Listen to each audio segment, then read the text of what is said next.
마가복음 3장입니다. 3장 1절에 보면 다시 해당에 들어가셨다가 나오죠. 지금까지 바리새인들은 예수님에게서 흠을 잡으려고 애를 썼습니다.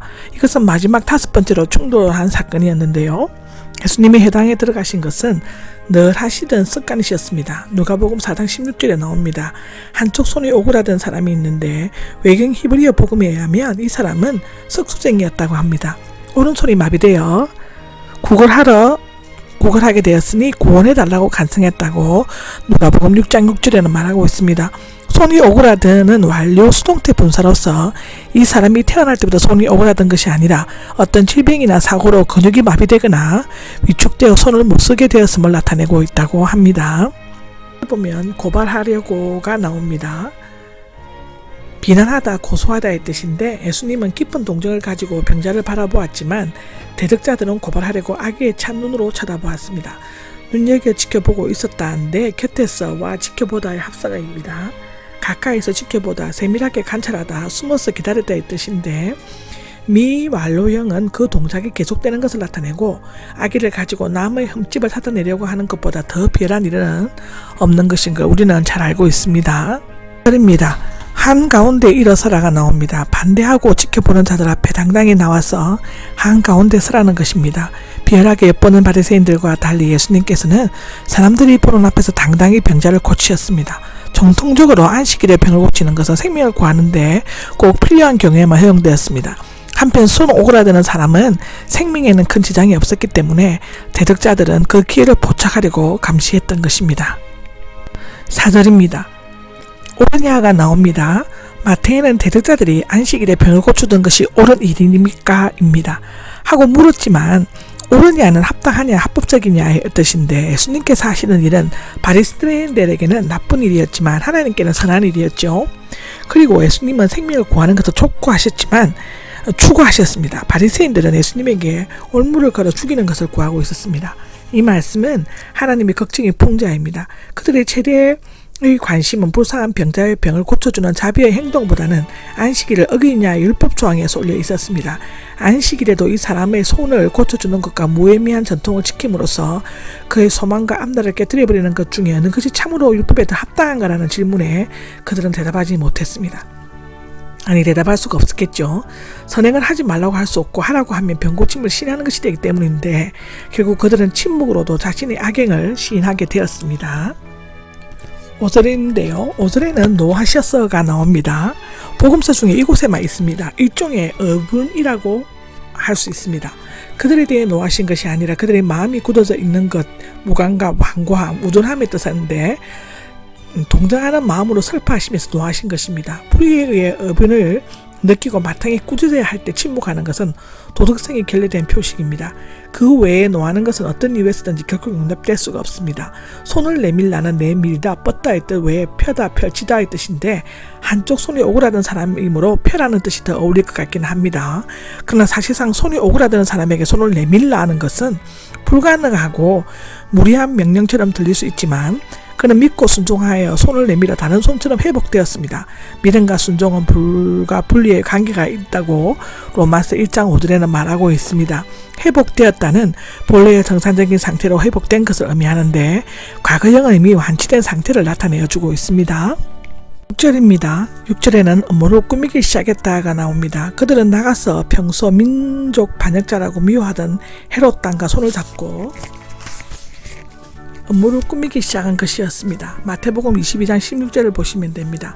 당시 헤롯 왕은 불신앙적이고 난폭한 헤롯 안디바를 지지하는 막강한 정치 세력이 있었는데 그들을 끌어들인 것은 그들의 권력을 이용하여 예수님을 죽여 없애려고 했기 때문입니다. 생명을 구하려고 하신 예수님을 오히려 죽이려 한 것은 예수님의 능력에 대한 질투와 율법에 대한 무지한 열심, 메시아에 대한 그릇된 편견 때문이었습니다. 7절입니다. 호숫가로 몰려 가시자가 나오는데 예수님에 대한 반대가 절정에 이르게 되자 예수님은 회당에서 갈릴리 호숫가로 피하여 물러가셨습니다. 마태복음 10장 23절을 보시면 됩니다. 이로 말미암아 전도의 범위와 대상도 훨씬 넓어지게 되었습니다. 그가 물러가신 것은 사람들이 무서워서가 아니라 전도사에게 방해를 받지 않도록 하기 위함이었다고 마가복음 6장 31절, 7장 24절, 9장 2절, 10장 1절에도 나옵니다.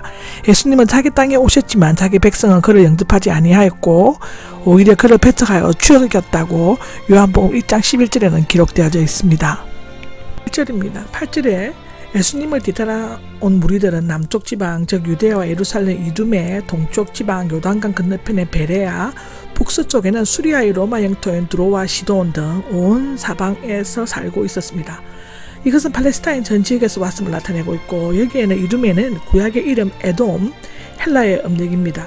헤롯 대왕은 이 이두메 출신이었고 그 아들들은 예수님 당시 유대 전역을 다스렸습니다. 사마리아와 본문에 언급되지 않는 것은 그들의 유대인에 대해 환영을 받지 못했기 때문일 것입니다. 이로써 복음은 이방인들에게도 전하지게 되었다고 성경은 기록합니다. 9절입니다. 9절에는 작은 배 한 척이 나옵니다.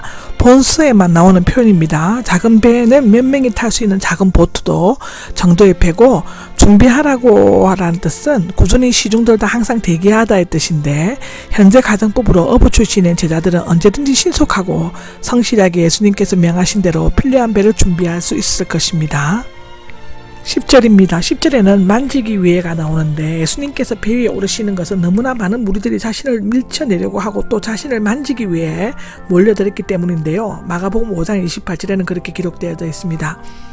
그가 배 위에 오르심으로써 무리들이 뜻하지 않는 불상사를 막음과 동시에 설교의 말씀을 효과적으로 전할 수 있게 되었습니다. 여기에 병은 나오는데 채찍으로 때리는 것을 의미하며 하나님께서는 인간에게 주어진 괴로움을 나타냅니다. 여기에서는 채찍질을 하는 것처럼 통증을 느끼게 하는 일종의 통풍이 아닌가 생각한다고 마태복음 2장 24절에는 기록합니다. 1절입니다. 더러운 영혼들이 나오는데 마가복음에도 1장에도 나옵니다. 무리들 즉 제자들까지도 예수님이 누구신지 줄 확실히 몰랐지만 더러운 영 즉 귀신들은 하나님의 아들 하나님의 거룩한 자인 줄 알고 소리를 질렀습니다. 아마도 영들은 우리의 당신의 하나님의 아들임을 알고 있었으니 제발 우리를 해치지 말아달라고 애원했던 것 같습니다. 그러나 예수님은 그들의 무가치한 정언을 계속적으로 강하게 거부하셨고 마치 화를 내시듯 엄하게 당부하셨습니다. 많이는 엄하게의 뜻인데 그 이유는 사람들이 불순한 동기를 가지고 따르거나 정치적인 메시아로 알고 세력을 규합할 목적을 려고 하지는 않을까 염려하시기 때문이라고 하는데요. 일반인이 기대하는 메시아는 대군을 거느린 성리의 왕으로 로마를 격퇴하고 유대를 열강의 머리로 만드는 것이었습니다. 예수님의 권위 있는 말씀과 능력이 있는 역사는 그가 누구이신가를 입증하고 남음이 있었죠. 누가복음 7장에서 19절에서 23절이 나옵니다. 예수님의 메시아과는 봉사와 희생, 사랑의 길이요 그 길 저 끝에는 십자가가 서 있습니다. 13절입니다. 13절은 산이 나옵니다. 관사가 있는 것을 보며 예수님과 친숙했던 한틴산, 팔복을 말씀하시던 산이나 가버나움 북쪽 지역의 벌판이나 고대 지대였을 것입니다. 누가는 이 산에서 밤을 새우면서 기도하신 후 제자들을 택한 것으로 기록하고 있는데 누가복음 6장 12절에는 그렇습니다. 산은 조용하고 영성을 일으키는 곳이며 중요한 사건들은 산에서 일어났었습니다. 모세의 시내산, 엘리야의 호렙산, 산상설교와 베라산 등인데요. 자신을 원하셨던 자들, 제자들 자신이 원했기 때문이 아니라 예수님께서 원하시고 미리 정했던 자들의 선택의 조건은 제자들이 지닌 품성이나 직업, 학식 등이 아니었고 전적으로 예수님의 주관적인 위치와 뜻이었습니다. 요한복음 15장 16절에는 나옵니다. 부르셨으며가 나오는데 향하여 가까이 위하여와 불러 모으다, 호출하다, 소환하다, 초청하다의 합성으로 특별한 사명과 목적의 지식을 가지고 친근히 불러내신 것을 나타내는데 사도행전 2장 39절, 마태복음 10장 1절에 그렇게 기록되어져 있습니다. 주저하지 않고 즉시 자발적으로 순종해서 나온 것을 의미하는 것을 나왔다라고 합니다.